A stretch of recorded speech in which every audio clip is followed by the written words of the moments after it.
ಆತ್ಮೀಯ ಸ್ನೇಹಿತರೆ, ಎಲ್ಲರಿಗೂ ಜ್ಞಾನಲೋಕ ಯೂಟ್ಯೂಬ್ ಚಾನಲ್ಗೆ ಸ್ವಾಗತ ಸುಸ್ವಾಗತ. ನಾನು ನಿಮ್ಮ ಪ್ರೀತಿಯ ವಿರೂಪಾಕ್ಷಿ. ಸ್ನೇಹಿತರೆ, ಈ ವಿಡಿಯೋದಲ್ಲಿ ಇವತ್ತಿನ ಪ್ರಮುಖ ವಿಷಯ ನೀಟ್ ಬಗ್ಗೆ ಮಾತಾಡಲಿಕ್ಕೆ ಇಷ್ಟಪಡ್ತೀನಿ.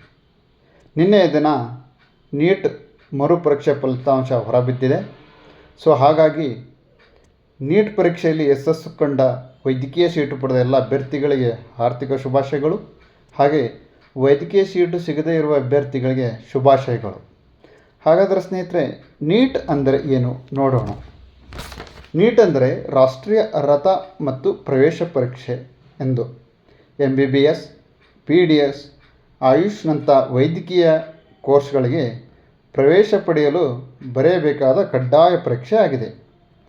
ಸ್ನೇಹಿತರೆ, ಈ ವರ್ಷದಲ್ಲಿ ಒಟ್ಟು 20 ಲಕ್ಷ ಅಭ್ಯರ್ಥಿಗಳು ನೀಟ್ ಪರೀಕ್ಷೆಯನ್ನು ಬರೆದಿದ್ದಾರೆ.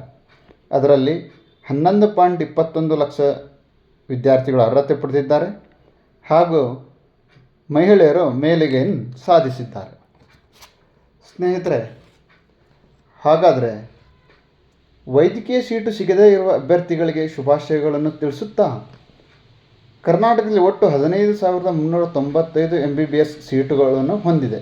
ಅಂದರೆ ಭಾರತದಲ್ಲೇ ಕರ್ನಾಟಕ ಅತಿ ಹೆಚ್ಚು MBBS ಸೀಟನ್ನು ಹೊಂದಿದ್ದ ರಾಜ್ಯವಾಗಿದೆ. ಎರಡನೇ ರಾಜ್ಯ ಉತ್ತರ ಪ್ರದೇಶ ಆಗಿದೆ. ಆತ್ಮೀಯ ಸಹೋದರ ಸಹೋದರಿಯರೇ, ವೈದ್ಯಕೀಯ ಸೀಟು ಆಯ್ಕೆ ಆಗಿಲ್ಲ ಎಂದು ತುಂಬ ಹತಾಶರಾಗುವುದು, ಬೇಜಾರಾಗುವುದು, ಚಿಂತೆಯಲ್ಲಿ ಇರುವುದು, ಇವುಗಳನ್ನು ಯಾವುದನ್ನು ತಲೆಗೆ ಹಚ್ಚಿಕೊಳ್ಳದೆ ಮುನ್ನಡೆಯಬೇಕಾಗಿದ್ದು ನಿಮ್ಮೆಲ್ಲರ ಕರ್ತವ್ಯವಾಗಿದೆ.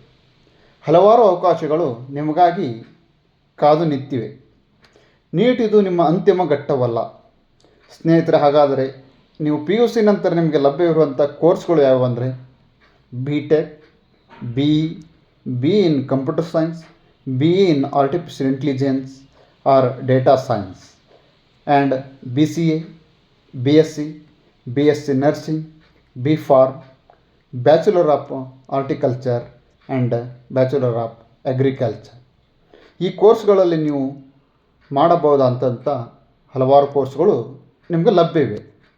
ಹೀಗೆ ಪ್ರಸ್ತುತ ದಿನಮಾನಗಳಲ್ಲಿ ಆರ್ಟಿಫಿಷಿಯಲ್ ಇಂಟೆಲಿಜೆನ್ಸ್ ಅನ್ನುವುದು ಅತಿ ಹೆಚ್ಚು ಪ್ರಚಲಿತವಾಗಿ ಮತ್ತು ದಿನದಿಂದ ದಿನಕ್ಕೆ ಗ್ರೋತ್ ಆಗ್ತಾ ಒಂದು ಕೋರ್ಸ್ ಅಂದರೆ ಅದು ಆರ್ಟಿಫಿಷಿಯಲ್ ಇಂಟೆಲಿಜೆನ್ಸ್. ಆತ್ಮೀಯರೇ, ಹಾಗೆ ನೀವು ಮುಂದೆ BSc ಮಾಡಿಕೊಂಡು ನೆಕ್ಸ್ಟ್ MSc, B.Ed ಮುಗಿಸಿ PU ಕಾಲೇಜ್, ಡಿಗ್ರಿ ಕಾಲೇಜ್ ಉಪನ್ಯಾಸಕರಾಗಲು ನಿಮಗೆ ತುಂಬ ಅವಕಾಶಗಳಿವೆ. ಆತ್ಮೀಯರೇ, ಇವುಗಳ ಜೊತೆಗೆ ನೀವು ಸ್ಪರ್ಧಾತ್ಮಕ ಪರೀಕ್ಷೆಗಳಿಗೆ ತಯಾರಿ ನಡೆಸಿ ಒಳ್ಳೆಯ ಜ್ಞಾನ ಹೊಂದಿದ್ದೇ ಆಗಿದ್ದಲ್ಲಿ ನಿಮಗಾಗಿ ಕೆಲವೊಂದು ಹುದ್ದೆಗಳಿವೆ. ಮುಖ್ಯವಾಗಿ IAS, IPS, IRS, IFS and KAS ಅಂತ ದೊಡ್ಡ ದೊಡ್ಡ ಹುದ್ದೆಗಳು ಇವೆ. ನೀಟ್ ಆಗಿಲ್ಲವೆಂದು ಹತಾಶರಾಗಬೇಡಿ ಸ್ನೇಹಿತರೆ. ನೀವು IAS ಪರೀಕ್ಷೆ ಪಾಸ್ ಮಾಡಿದ್ದೇ ಆದಲ್ಲಿ ನಿಮ್ಮ ಅಧಿಕಾರದ ಕೆಳಗೆ ಹಲವಾರು MBBS ಡಾಕ್ಟರ್ಗಳು ಇರುತ್ತಾರೆ. ನೀವು IAS ಆದರೆ ಒಂದು ಜಿಲ್ಲೆಯ ಜಿಲ್ಲಾಧಿಕಾರಿ ಆಗಿರುತ್ತೀರಿ. IPS ಆದರೆ ಒಂದು ಜಿಲ್ಲೆಯ ಪೊಲೀಸ್ ಮುಖ್ಯಸ್ಥರು ನೀವಾಗಿರುತ್ತೀರಿ. IFS ಆದರೆ ಅರಣ್ಯ ಇಲಾಖೆ ಮುಖ್ಯಸ್ಥರು ನೀವಾಗಿರುತ್ತೀರಿ. ಹಾಗೆ ಇಂಡಿಯನ್ ಫಾರಿನ್ ಸರ್ವಿಸ್ ಆದರೆ ನೀವು ವಿದೇಶಗಳಲ್ಲಿ ಕೆಲಸ ಮಾಡುವ ಅವಕಾಶವನ್ನು ಹೊಂದಿರುತ್ತೀರಿ. ಹಾಗೆ KS ಆದರೆ ಕರ್ನಾಟಕದಲ್ಲಿ ನೀವು ಉನ್ನತ ಹುದ್ದೆಗಳನ್ನು ಹೊಂದಬಹುದು. ಸ್ನೇಹಿತರೆ, ಈ ಎಲ್ಲ ಹುದ್ದೆಗಳಿಗೆ ಸರ್ಕಾರ ನಿಮಗೆ ಕಾರು, ಬಂಗ್ಲೆ, ಡ್ರೈವರ್, ಉತ್ತಮ ಸಂಬಳ, ಸಹಾಯಕ್ಕಾಗಿ ಕೆಲಸಗಾರರನ್ನು ನೀಡುತ್ತದೆ. ಸಂಸ್ಥೆ ಆತ್ಮೀಯರೇ, ಯಾವುದೇ ಕೋರ್ಸನ್ನು ಆಯ್ಕೆ ಮಾಡಿಕೊಳ್ಳಿ. ಸಮಯವನ್ನು ಹಾಳು ಮಾಡದೆ ನಿರಂತರವಾಗಿ ಅಭ್ಯಾಸ ಮಾಡಿ ಉನ್ನತವಾದ ಹುದ್ದೆಯನ್ನು ನೀವು ಜಯಿಸಿ ಎಂದು ಹಾರೈಸುತ್ತಾ ನನ್ನ ಈ ಒಂದು ವಿಡಿಯೋ ಕೇಳಿದ್ದಕ್ಕೆ ಧನ್ಯವಾದವನ್ನು ತಿಳಿಸಿ, ವಿಡಿಯೋ ಇಷ್ಟವಾದರೆ ಲೈಕ್ ಮಾಡಿ, ಶೇರ್ ಮಾಡಿ ಮತ್ತು ಕಾಮೆಂಟ್ ಮಾಡಿ, ಸಬ್ಸ್ಕ್ರೈಬ್ ಆಗೋದನ್ನು ಮರಿಬೇಡಿ.